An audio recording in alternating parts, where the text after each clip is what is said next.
बिस्मिल्लाहिर्रहमानिर्रहीम। अस्सलामु अलैकुम। मैं हूं सर सलीम और आज आपके लिए जो वीडियो लाया हूं इसमें हम कैश बुक के मुतालिक पढ़ेंगे। तो जो मेरी पहली वीडियो थी कैश बुक की वो बहुत अच्छी रही और लोगों ने इसको देखा भी, पसंद भी किया, इसलिए मैंने फ़ैसला किया कि एक और आपके लिए इसका दूसरा एग्ज़ाम्पल लेकर आऊँ। तो आइए शुरू करते हैं। जैसा कि आप देख रहे हैं स्क्रीन पर, ये कैश बुक है और ये मैंने किसी बुक से एक सवाल उठाया है जिसमें कुछ चीज़ें थोड़ी अलग हैं पहले एग्ज़ाम्पल से। तो ये जो सवाल है कैश बुक का, इसमें है mister Arif uses 3 column cash book on November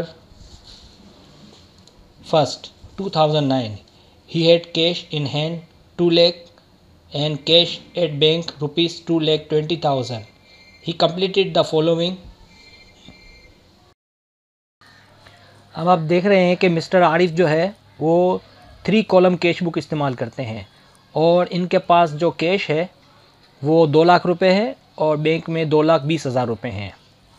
अब हम एंट्रियाँ पास करेंगे और इन एंट्रियों को जो है 3 कॉलम कैश बुक में लिखेंगे।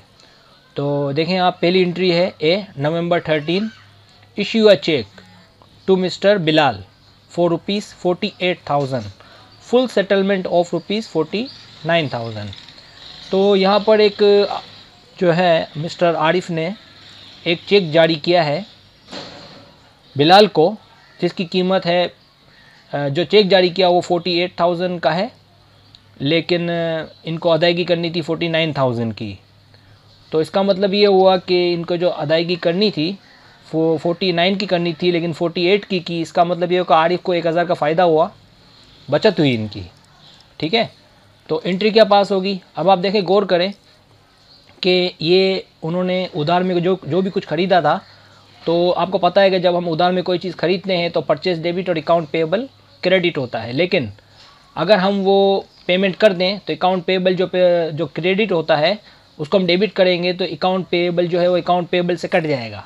ठीक है, और क्योंकि हम इस वक्त कैश जो है वो अदा कर देंगे। यानी मेरा कहने का मतलब ये है कि अगर हम नक खरीदते हैं तो परचेज डेबिट और कैश क्रेडिट होता, उधार खरीदते तो परचेज डेबिट और अकाउंट पेएबल जो है वो क्रेडिट होता, क्योंकि कैश की जगह अकाउंट पेएबल आ जाता क्योंकि हमने अदायगी नहीं की।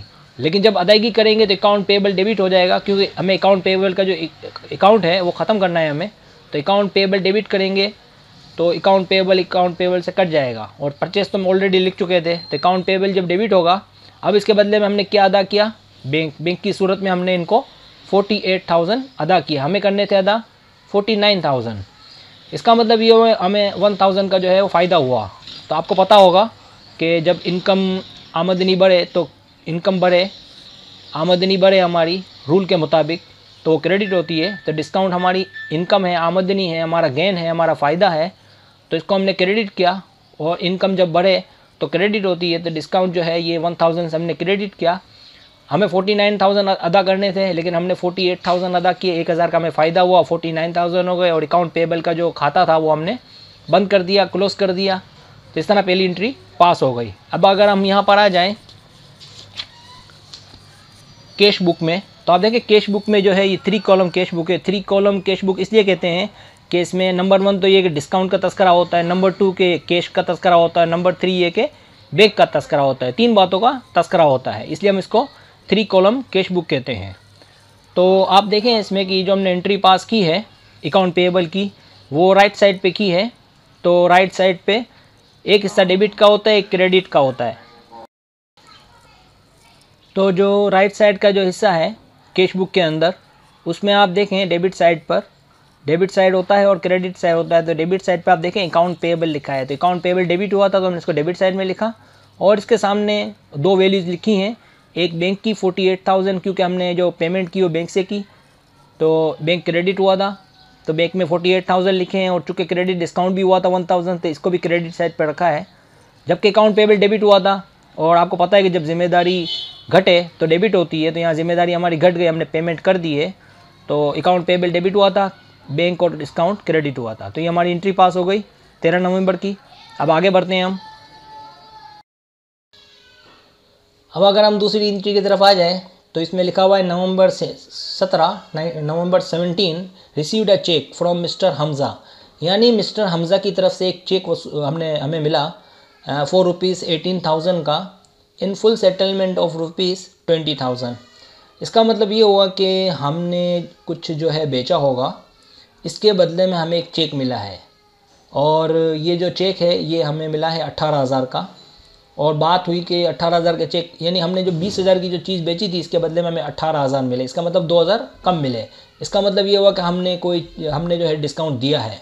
हम जब कोई चीज़ बेचते हैं तो हम डिस्काउंट जो है वो देते हैं, लेते नहीं हैं। तो डिस्काउंट चूँकि दिया है तो 20,000 की जगह 18,000 की हमें पैसे मिले हैं, चेक मिला है। तो आप गौर करें, यहाँ देखो लिखा हुआ इन फुल सेटलमेंट ऑफ 20,000, यानी 18 की जगह जो 20,000 की जगह जो 18,000 हमें मिले हैं वो फुल सेटलमेंट यानी मामला यहाँ पर ख़त्म कर दिया गया, और हमें 2,000 रुपये हमने जो है डिस्काउंट दिए हैं। तो आप देखें हमें जो है 20 की जगह 18,000 का जो चेक मिला है, और हमें 20,000 मिलने थे, तो इसका मतलब 2,000 हमें जो है डिस्काउंट हमने इनको दिया है। तो इसका मतलब ये होगा 20,000 से मामला हल हो गया, 20,000 की जगह 18 मिले। तो आप देखें बैंक हमें जो चेक मिला वसूल हुआ वो 18,000 का हुआ, 2,000 हमने डिस्काउंट दिया, तो बैंक डेबिट। हमारा असेट्स बढ़ा, जब असेट्स बढ़े तो डेबिट, तो 18,000 से बैंक डेबिट। और डिस्काउंट चूँकि यहाँ पर एक्सपेंसेस है क्योंकि हमने डिस्काउंट दिया है, तो डिस्काउंट एक्सपेंसेस जो है वो भी डेबिट 2,000 से, यानी कुल 20,000 हो गए। और हमें जो वसूल होने थे अकाउंट रिसीवेबल की सूरत में 20,000 रुपये, वो हमें 20,000 से हमने उस खाते को ख़त्म किया। आपको याद होगा कि जब हम कोई चीज़ बेचते हैं तो अगर कैश की सूरत में होता है तो कैश डेबिट और सेल्स इनकम क्रेडिट होता है, लेकिन जब अगर वो उधार में हम कोई चीज़ बेचें तो अकाउंट रिसीवेबल डेबिट और सेल्स इनकम क्रेडिट होता है, यानी कैश की जगह हम अकाउंट रिसीवेबल लिख देते हैं, तो अकाउंट रिसीवेबल डेबिट और सेल्स इनकम क्रेडिट हो जाता है। लेकिन जब वो अकाउंट रिसीवेबल का जो खाता है उसको ख़त्म करने के लिए उसको क्रेडिट किया जाता है, तो यहाँ भी यही किया गया है कि अकाउंट रिसीवेबल जो डेबिट था इसको क्रेडिट कर दिया, तो अकाउंट रिसीवेबल जो है अकाउंट रिसीवेबल से कट गया, तो हमारा जो वसूली थी वो वसूली हो गई, और ये खाता भी ख़त्म हो गया अकाउंट रिसीवेबल का। तो इस तरह से हमने अकाउंट रिसीवेबल भी काट दिया, और हमें जो है 20 की जगह 18 मिले, तो 18,000 हमने चूँकि चेक की सूरत में वसूल हुए तो 18,000 ये मिले, और 2,000 हमने डिस्काउंट दिए। तो इस तरह से ये एंट्री भी पूरी हुई हमारी। अब इस एंट्री को ज़रा हम समझते हैं कि किस तरह से हमने हल की। तो आप देखें यहाँ पर आ जाएं कैश बुक पे, तो कैश बुक पे आप देखें कि लेफ़्ट साइड पर 17 तारीख की जो एंट्री है इसमें अकाउंट रिसीवेबल को जो है क्रेडिट साइड पे लिखा गया है।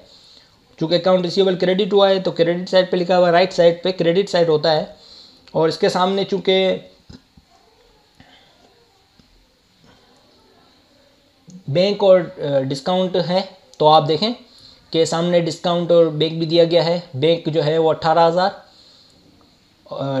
डेबिट साइड पर, और आप देखें उल्टे हाथ पे देखें तो जो डेबिट साइड है उसमें बैंक जो है ये 18,000 से है लिखा हुआ है, और डिस्काउंट जो है वो 2,000 लिखा हुआ है। इस तरह से कुल 20,000 हो गए। तो हमारी जो एंट्री थी कि बैंक और डिस्काउंट एक्सपेंसेस डेबिट थे 18 और 2,000, तो यहाँ पर लिखा हुआ है डेबिट साइड पर, और इसके सामने अकाउंट रिसीवेबल है क्रेडिट साइड पे, तो क्रेडिट को क्रेडिट साइड पे 17 तारीख में आप देखें तो लिखा हुआ है। उम्मीद है एंट्री आपको समझ में आ गई होगी। अब हम आगे बढ़ते हैं। अब आप एक और एंट्री पास करते हैं, तीसरी सी एंट्री। इसमें आप देखें सी में क्या लिखा हुआ है, लिखा हुआ है November 19 sold merchandise on account for ₹20,000 to mister Sadiq, के माल हमने बेचा है उधार, कितने का, 20,000 रुपये का, किसको, मिस्टर सादिक को। तो आप देखें माल बेचा है उधार में, तो अगर हम नकद में बेचेंगे तो कैश डेबिट और सेल्स इनकम क्रेडिट होगा, और जब उधार में बेचेंगे तो कैश की जगह अकाउंट रिसीवेबल आएगा क्योंकि हमें वसूल करने हैं, तो अकाउंट रिसीवेबल डेबिट और सेल इनकम क्रेडिट। अब इस यहाँ पर इस ये वाले सवाल में जो कैश बुक की जो एग्जांपल मैंने आपको दी है इसमें जो नई चीज़ है वो ये है कि आप देखें ये एंट्री है जो अभी मैं आपको सिखा रहा हूँ, अकाउंट रिसीवेबल डेबिट है और सेल्स इनकम क्रेडिट है। इसमें नई चीज़ ये है कि इस एंट्री को हम ये 3 कॉलम कैश बुक में इंटर नहीं करेंगे। इसकी क्या वजह है, इसकी वजह ये कि देखें अकाउंट रिसीवेबल डेबिट और सेल्स इनकम क्रेडिट जो है इसमें ना कैश का तस्करा है, ना बैंक का तस्करा है, ना डिस्काउंट का तस्करा है। जब किसी एंट्री के अंदर इन तीनों में से किसी एक चीज़ का भी तस्करा ना हो तो हम उस एंट्री को, चाहे कोई भी एंट्री हो जिसमें इन तीनों में से एक चीज़ भी ना आती हो, उस एंट्री को हम 3 कॉलम कैश बुक में नहीं लिखते हैं। तो मेरे ख्याल से ये एंट्री से आपको समझ आ गया होगा, कैश बुक काफ़ी हद तक समझ में आ जाएगा कि किस तरह से हम 3 कॉलम कैश बुक में क्या क्या चीज़ें लिखते हैं। 3 कॉलम कैश बुक में वो चीज़ें लिखते हैं जिसमें कैश, बैंक और डिस्काउंट का तस्करा हो। अगर कोई ऐसी एंट्री आ जाए जिसमें इन तीनों में से किसी चीज़ का तस्करा ना हो और एंट्री हो, तो हम उसको कैश बुक में नहीं लिखते हैं। ठीक है, तो इसलिए इस एंट्री का तो 3 कॉलम कैश बुक से ताल्लुक़ नहीं है, इसलिए हम आगे बढ़ते हैं। अब आप देखें एक और एंट्री आ गई, नवंबर 23 withdrew cash from bank for office use ₹20,000। हमने जो है बैंक से 20,000 रुपये निकाले हैं ऑफिस यूज़ के लिए। तो इसमें देखें कि एंट्री क्या पास होगी। एक तो हमने कैश की सूरत में पैसे निकाले हैं बैंक से, तो एक तो कैश हमारे पास आ गया। जब असेट्स बढ़े तो डेबिट, तो देखें कैश बढ़ गया, असेट्स बढ़ गया, तो ये डेबिट हुआ 20,000 से। और इसके बदले में हमारा दूसरा असेट्स जो था वो बैंक, वो कम हो गया। बैंक से हमने पैसे निकाले ऑफिस यूज़ के लिए, तो बैंक जो है वो क्रेडिट हो गया 20,000 से। अब हम इसको 3 कॉलम कैश बुक में किस तरह लिखेंगे, ज़रा आ जाएं आप। देखें आप 3 कॉलम कैश बुक के अंदर आप राइट साइड पे देखें तो 23 तारीख को डेबिट साइड पर कैश जो है वो डेबिट है और इसके सामने क्रेडिट में 20,000 रुपये बैंक लिखा हुआ है। तो इससे आपको समझ आ गया होगा। देखिए ये वाला जो हिस्सा होता है डेबिट साइड होता है, राइट साइड का पहला वाला हिस्सा डेबिट होता है और लेफ़्ट साइड पे क्रेडिट होता है राइट साइड का। तो देखें कैश जो है ये 20,000 से डेबिट हुआ है और क्रेडिट हुआ है बैंक 20,000 से। अब हम आखिरी एंट्री की तरफ भी आ जाते हैं, एंट्री ई। नवंबर 30 पेड सैलरी बाय चेक ₹5,000, यानी हमने तनख्वाह दी है 5,000 रुपये। तो सैलरी क्या होता है हमारा, डेबिट क्रेडिट रूल के मुताबिक सैलरी जो होता है वो हमारा एक्सपेंस होता है। तो एक्सपेंसेस जब बढ़े तो डेबिट, तो देखें यहाँ सैलरी एक्सपेंसेस को 5,000 से डेबिट किया गया है और चूंकि हमने चेक दिया है तो हमारा बैंक जो है ये हमारा असेट्स है और जब असेट्स घटे तो क्रेडिट होता है। तो बैंक जो है वो हमारा असेट्स से घट गया है, तो बैंक देखें यहाँ पर 5,000 से क्रेडिट हुआ है।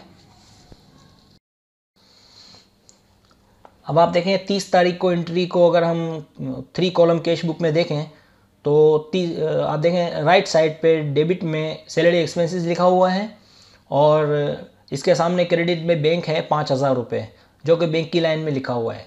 तो उम्मीद है कि ये एंट्री भी बहुत आसान है कि एक में एक्सपेंस जब बढ़ता है तो सैलरी एक्सपेंसेस डेबिट हो जाती है और दूसरे में असेट्स घट जाता है। जब असेट्स घटे तो क्रेडिट होता है बैंक से, तो 5,000 से।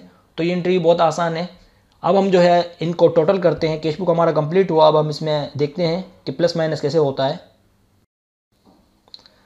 अब हम 3 कॉलम कैश बुक में फाइनल करते हैं कि हिसाब किताब कर लेते हैं। तो पहले हम आ जाएं इधर लेफ़्ट साइड पर, इनका प्लस माइनस कर लेते हैं। तो डिस्काउंट को जो है हमने जमा किया तो 2,000 का 2,000 आ गया और कैश का जो है 2 लाख और नीचे जो 20,000 है, इन दोनों को जमा किया तो 2,20,000 हो गया। और जो बैंक है इसके 2,20,000 और 18,000 इनको जमा किया तो 2,38,000 हो गया। अब हम राइट साइड पर आ जाएँ तो डिस्काउंट के 1,000 हमने जमा कर लिए, कैश है नहीं तो छोड़ दिया। और बैंक के जो 73,000 थे वो ऐसे हुए कि 48,000, 20,000 और 5,000, इन तीनों को आप जमा करेंगे तो 73,000 होंगे। ये हो गया एक काम। इसके बाद हमें क्या करना है, राइट साइड पर लेफ़्ट साइड के जो 2,20,000 हैं, तो राइट साइड पर कैश की जो जगह खाली पड़ी हुई है तो इसको उठा के हम यहाँ डाल देंगे 2,20,000। इसी तरह से बैंक के रिमेनिंग, यानी कि आप अगर यहाँ पर देखें कि लेफ़्ट साइड पर 2,38,000 बैंक में टोटल किया गया है। इसमें से 73,000 अगर हम माइनस कर देंगे राइट साइड के बैंक के, तो रिमेनिंग जो बच जाएंगे वो 1,65,000 हैं। तो ये दोनों जब जमा हुए तो वही 2,38,000 हो गए। अब इन दोनों साइडों को हम टोटल जमा कर लेंगे। तो आप देखें कि टोटल करने के बाद हमने इनकी वैल्यू एक जैसी कर ली, 2,000, 2,20,000, 2,38,000, इसी तरह 1,000, 2,20,000 और 2,38,000। तो ये टोटल हो गया। मैंने कोशिश की है कि आपको जो है ये 3 कॉलम कैश बुक को है आसान तरीके से आपको समझाऊं। अगर आपको मेरी वीडियो अच्छी लगे तो अपने दोस्तों को बताइएगा, फैमिलीज़ मेम्बर्स को बताइएगा और शेयर कीजिएगा इस वीडियो को, सब्सक्राइब कीजिएगा, लाइक कीजिएगा वीडियो देखने का बहुत बहुत शुक्रिया। अगर आपको कैश बुक के समझने में कोई प्रॉब्लम हो, दुश्वारी पेश आ रही हो, तो आप बेशक कमेंट्स करके मुझसे पूछ सकते हैं, मैं आपको बिल्कुल जवाब दूंगा। चलिए, अल्लाह हाफ़िज़।